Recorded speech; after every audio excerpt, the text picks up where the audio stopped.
ক্রান্তিতে প্রচারে ব্যস্ত তৃণমূল কংগ্রেস প্রার্থী অধ্যাপক নির্মল চন্দ্র রায়। প্রথম দফায় জলপাইগুড়ি লোকসভা নির্বাচন, এক মাস সময় নেই নির্বাচনের, আর এই মুহূর্তেই জোর কদমে চলছে প্রচার রাজনৈতিক দলগুলোর। বৃহস্পতিবার মাল বিধানসভা কেন্দ্রের ক্রান্তি ব্লকে প্রচার চালাচ্ছেন তৃণমূল কংগ্রেস প্রার্থী অধ্যাপক নির্মল চন্দ্র রায়। এদিন তৃণমূল কংগ্রেসের প্রার্থীকে নিয়ে মৌলানিতে মিছিল করা হয়। ধামসা মাদল নিয়ে চলে মিছিল। তৃণমূল কংগ্রেস প্রার্থীকেও ধামসা মাদল বাজাতে দেখা যায়। এদিন তিনি প্রচারে গিয়ে রাজ্যকে যেভাবে প্রতারণা করা হয়েছে সেই বিষয়ে তুলে ধরেন। পাশাপাশি তিনি বলেন যে কেন্দ্রীয় অর্থনৈতিক উপদেষ্টা বলেছেন বেকারত্ব সহ সামাজিক ও অর্থনৈতিক সমস্যা করা সম্ভব নয়। তার মানে বিজেপি যে ভাওতা দিচ্ছে এটা পরিষ্কার হয়ে গেল।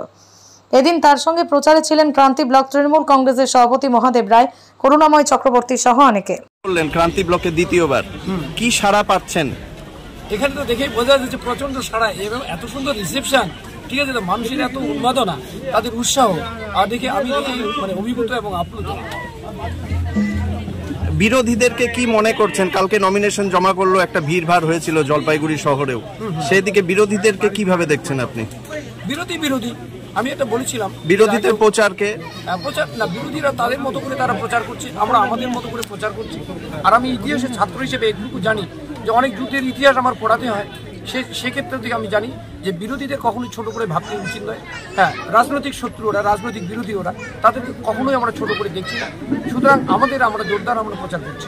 মানুষকে কি আশ্বাস বা কি প্রত্যাশা, অনেক প্রত্যাশা রয়েছে, সেই ক্ষেত্রে কি আশ্বাস বা প্রত্যাশা মানে আশ্বাস দিচ্ছেন মানুষদেরকে?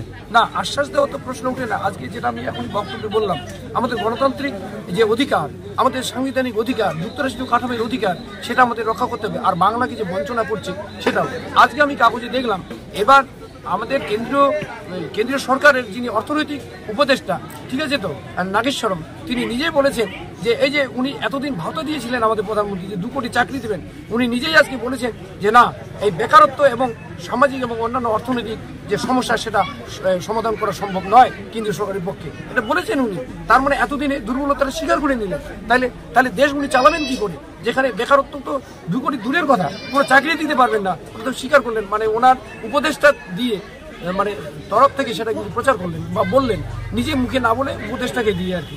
হ্যাঁ, অনন্ত কি যেন বলে নাগেশ্বরম আজ বলেছেন, আজকে কাগজে দেখলাম, উত্তরবঙ্গেই দেখলাম। ধন্যবাদ।